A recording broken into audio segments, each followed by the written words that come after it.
Attleborough and Plainville tonight for Tuesday, January 15th. I'm Peter Gay. North Attleborough police made 2 arrests over the weekend. Officers Robert Curran, Bart Folan, John Grimm, Gary Maitland, and Edward Zimmer investigated suspicious activity on South Washington Street Friday night just after 10 o'clock and arrested Tatiana K. Jakes of 795 Cummings Highway in Boston. The 23-year-old black female was charged with receiving a stolen motor vehicle.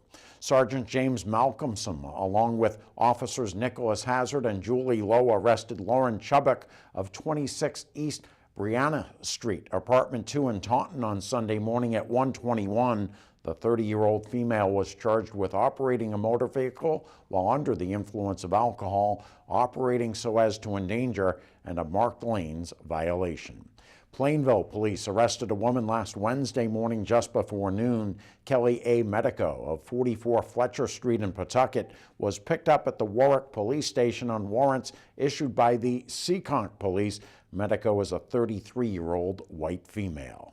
The proposed charter on the April 2nd North Attleborough ballot was discussed at Monday night's information session for people interested in running for representative town meeting.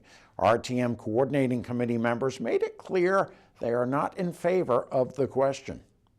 Our charter says we should not take stances on anything that does not directly affect RTM. And I guess this will affect us. Yes. And it's one thing It's sort of pivotal. In the past, run against us. Charter Commission is going to go out there and advocate for what is positive about their vision. Then there's no reason why we as an RTM coordinating committee can't go out there and advocate for what we see are the positives for RTA. But yeah, I know my heartstrings are pulled because I like this form of government, and I think it's good to have the citizenry involved, and yet we're having so much trouble filling our spots. I mean, their argument seems valid, and I am worried it's such a change. It's probably too big a change. That's probably why I'm uncomfortable, and that's probably why a lot of us are uncomfortable.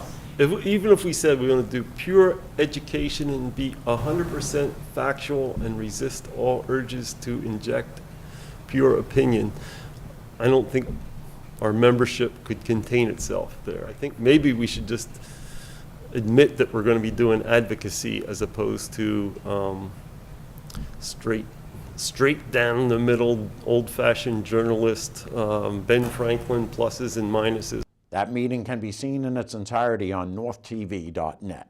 A proposed 384-unit senior housing complex at the site of Heather Hill Country Club was discussed at a public hearing held by the Plainville Planning Board last night.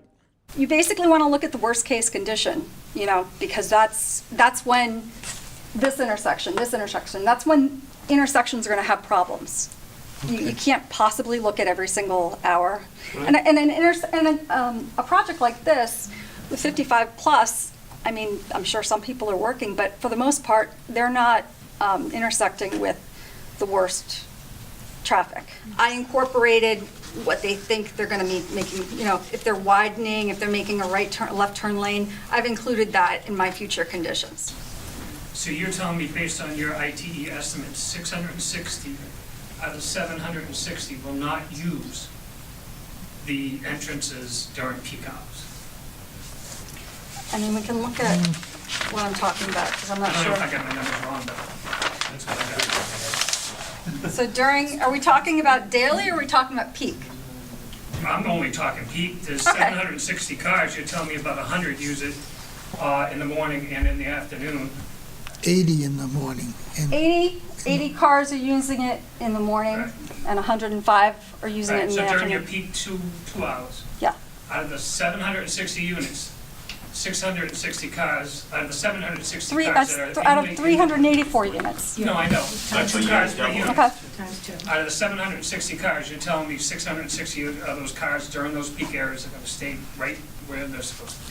That's based on statistics. That meeting can be seen in its entirety on northtv.net. Join us again Thursday for the next edition of North Attleborough and Plainville Tonight.